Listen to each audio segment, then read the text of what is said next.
Right, I recently got this nice 8-inch 600 watt bench grinder. Now I've got to make somewhere to put it. Got a couple, train wheels. Cut the wheel off that one. As you can see, there's only one there.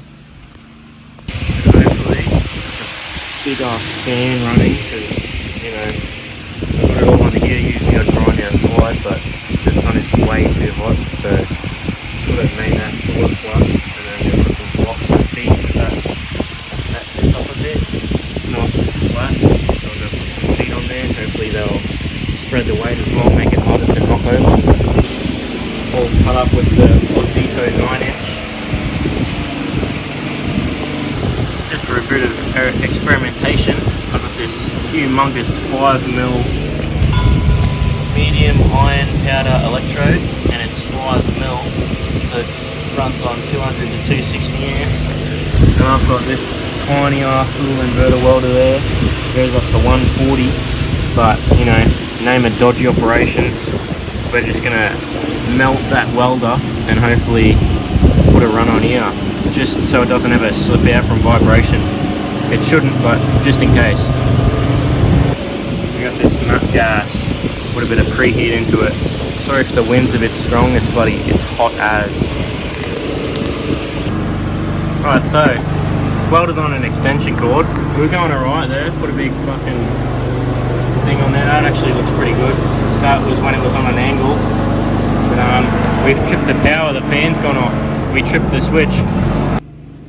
We'll say maybe 150mm of weld and it trips the power.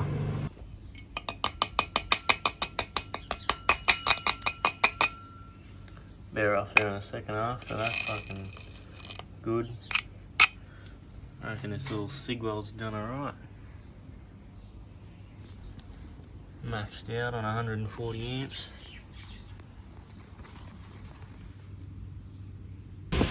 Right, so we're loading 3 feet on there now, all cut at 95. This is a 2.5mm rod, I don't know. I would have liked a 3.2 or at least for this thick stuff, but I'll put a bit of preheat in it. It's, I think these are 70-16 rods, low hydrogen, so anyway, should be good. Should be little weight on these at all, so fully welded around should be heaps of weld. Anyway. Right, so feeder on. I just cut out this piece of pipe, 800 long, and where the bearing was on the wheel, like where the old bearing housing was, this pipe slipped on there perfectly. I just had to hammer it with a 7-pound sledgehammer. Sprayed a bit of shit in there so it could sort of slip on. It was that tight. Yeah, but it's on there pretty good, pretty square. So I'll clean all that off, weld it on there, and then we need to cut this plate out and put that on top. Right, welded on there. I just sprayed some lanolin shit in there, so hopefully no rust if any moisture gets in there happens. And this is checker plate, so I've got to grind off the checkers in the middle, so that sits flat, and then mark out where's center for the pipe, fold it on there level, and then make the holes and mount it. That's it with the top on there, just overheaded it, used a spirit level, pretty level with the earth. Anyway, yeah, so I'll clean up all the welds, and yeah, so drill it so this can go in there, and then paint it, and then should be good. I suppose a lot of people don't have access to getting a train wheel, but a car rim and then fill it with concrete is just as good. Like this pipe and top plates, it's all going to be different, whatever you got. Just need something heavy in the bottom, and then a pipe, some weight in the pipe might help. Just more weight means it's harder to move, but also then it's harder to move also if it's something you do need to move around. This one is hopefully going to be heavy enough that I can still move it around, but it doesn't move while in use. Had to take a break to do some more dodgy wiring for Dad's spotlights for Narva switch, because they clip straight into these D-Max ones. This one doesn't. That's the one that came with the harness. There's that. Bit of heat shrink, a fucking crimping tool. Fuck yeah. Lights up when the high beams are on, and then go to the Scotties.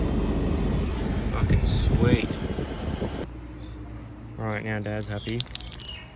Back to painting this. Oh, here it is. May need some slightly longer bolts. I wanted to double nut it so it didn't rattle loose, or even nylocks, I don't know. Anyway, you can see it's all painted black. Bolted on there. Solid. You gotta press on these. You gotta put some weight on these to get them to move. This better still. Even then, you wouldn't be putting side load on it. Front load is pretty good. Yeah, not going to be doing, if you need to really remove material, then I'll probably be using a grinder anyway, but this is good clean up. Sharpen tungstens when I get a TIG. Oh, it's good. Right, all the tool posts are tight. Everything's tight. Looks good, solid, very heavy.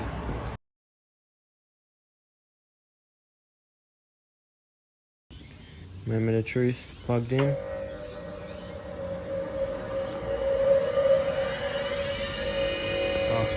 How good is that? No vibration, those bolts shouldn't really rattle loose. Got a firing side. That is perfect. Can always put the belt linisher on there, or it's wide enough for a wire wheel as well. Buff. Perfect. Well, that's well done. I also made this fucking fully sick bench, but it's only thin. So I also got a vise, so I need to make a new bench to put this vise on, otherwise it'll fall straight through this. It's only like a mil or two thick. Oh well. Good enough for the belt linisher.